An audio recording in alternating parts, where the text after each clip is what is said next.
кәсіпкерлікті осыған дейін ойлайтынмын, кәсіпкерлікті жасау оңай ғой, алып кетемін ғой деп.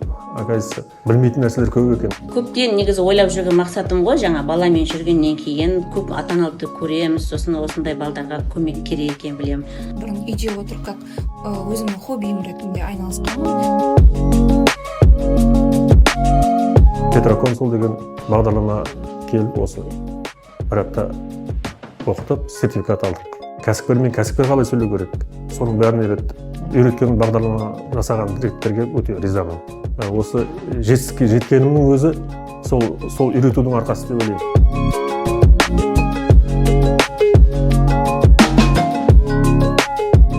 Бір күні осы шоу арқылы, осы Петроконсул жаңа 2 күндік сабақ бастайды дегенді естіп, соған бардым.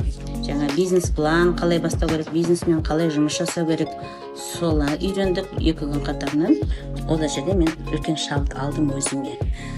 Сұраныс өте көп. Қазір уақытта жаңа сөйлей алмай жатқан сондай көп балдарды бізде.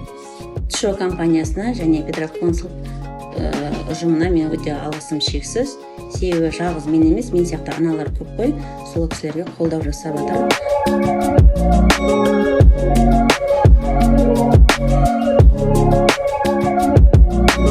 Кейін Петроконсул жобасына қатысып, ол жақта бізді бизнес бастау жайында бізге үйреткен болатын. Сол жоба арқылы өзімнің кәсібімді қазір жасап жатырмын. Осы хоббиімді табыс көзіне айналдырды ғой.